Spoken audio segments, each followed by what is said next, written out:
3D Roses and Wings Acrylic Nail Art Tutorial by Hotpinkzebrapolish. Hey everybody, thanks for tuning in. My wife's going to be doing a tutorial today about my tattoo, and I hope you guys enjoy it. Basically, she's going to be going through how she goes through all of her products and how they work, and makes the design look almost exactly like the tattoo that I've got. It was done in 3 parts by the same artist, and Katie's doing her rendition on a nail, and it looks amazing. So please subscribe to her channel and keep checking back for more.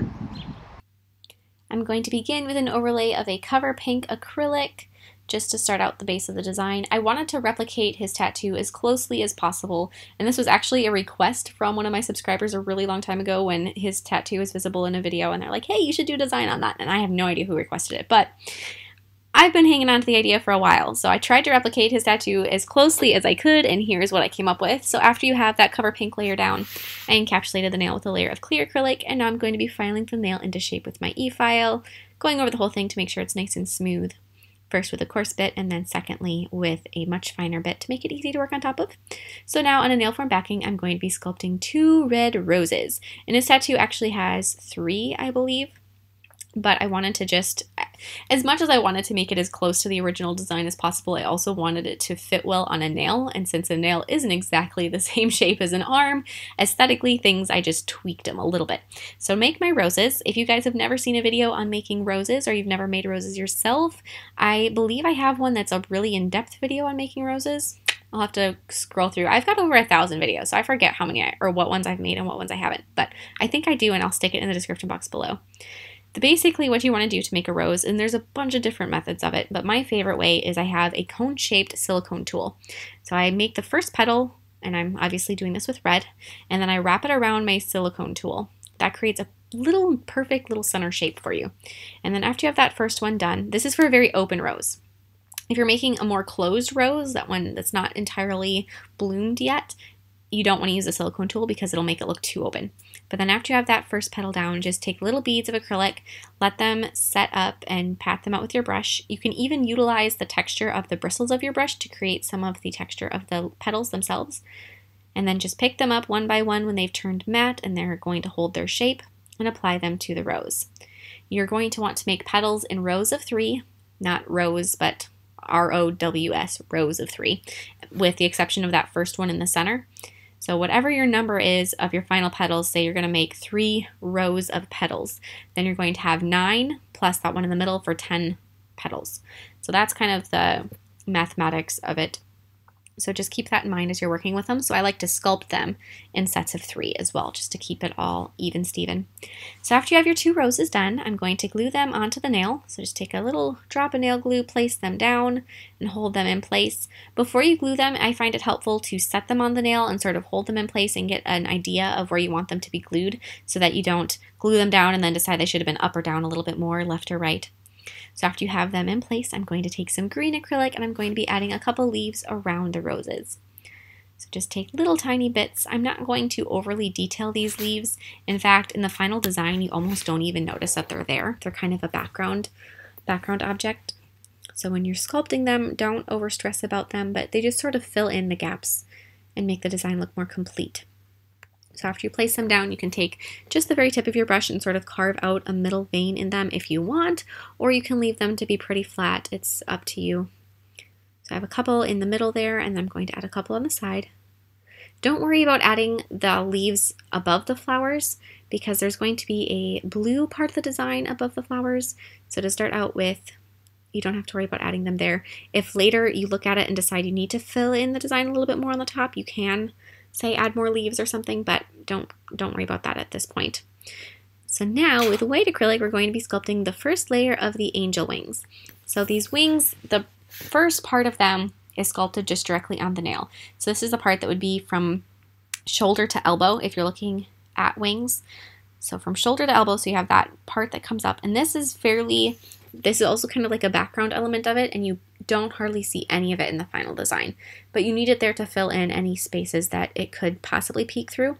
So add a little bit of texture to this part, but don't worry if it doesn't look quite right or you don't have all of the details in. It's not the end of the world. So just fill that in with the white acrylic, and if you wanted to, instead of using acrylic, if you're somebody that you know, you don't want to overdo the 3D parts of it. Instead, you could definitely use a paint to create this first layer of the wings instead, and then just have the 3D element of the wings come later. Up to you. But after you have that first part of the wings done, then you're going to take some beige acrylic and we're going to be sculpting a cross.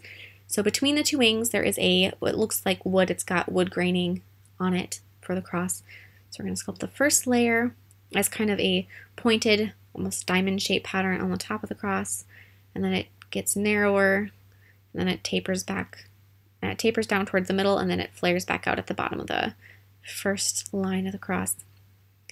Kind of take and pull, push and pull your acrylic from side to side to get those lines coming down, and then I'm going to place a red pointy-backed rhinestone in the very middle where the two pieces of the cross. So I glued that down, and I'm going to fill in a little bit more. I almost forgot about placing in that red rhinestone, and then all of a sudden I was looking at it, I'm like, hey, I'm missing something. Oh my goodness, a rhinestone. I had to add it really quick. So my acrylic was a little bit drier than I would probably normally want to work with it for placing a rhinestone. So that's why I had to glue it down. But then I'm going to take the second part of the cross and go across it from side to side.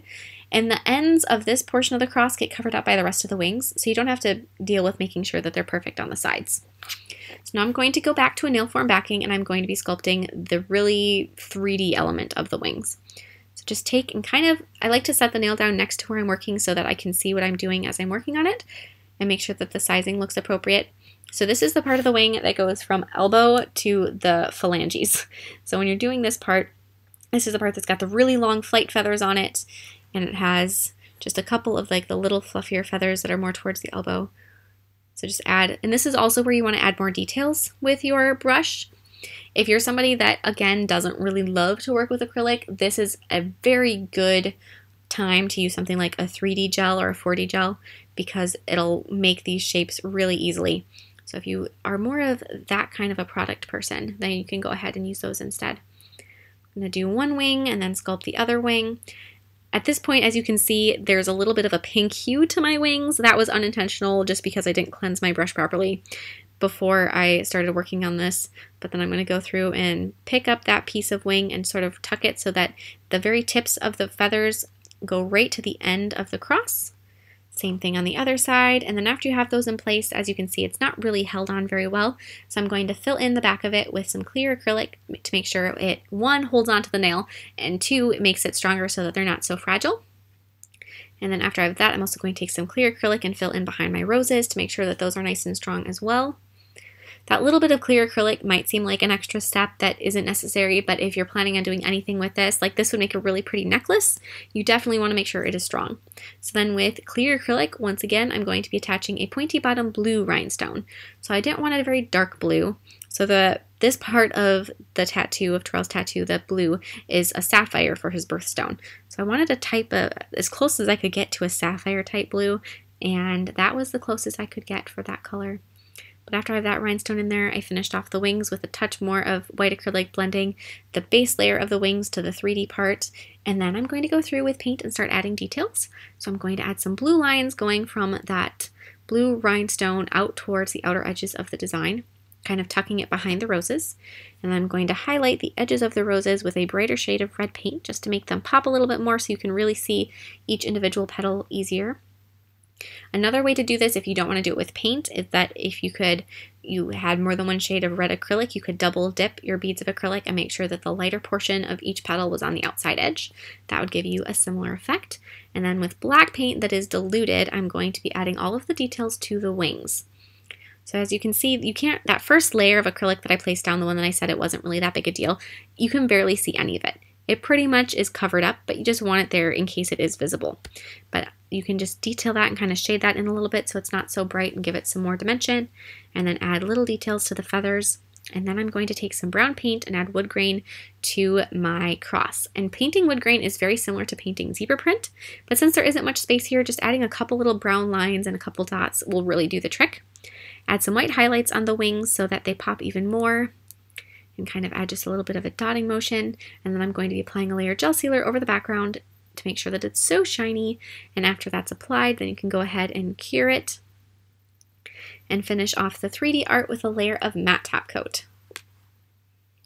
just like so. I love this design, and as soon as Terrell saw it, he goes, "Hey, you did my tattoo." It's just funny. He was very, very flattered by it. So I hope you guys like it as much as he does and I do, and if you happen to make a recreation, tag me on Facebook and Instagram. I'd love to see them, and I'm sure Terrell would as well. And I will see you next time. Bye!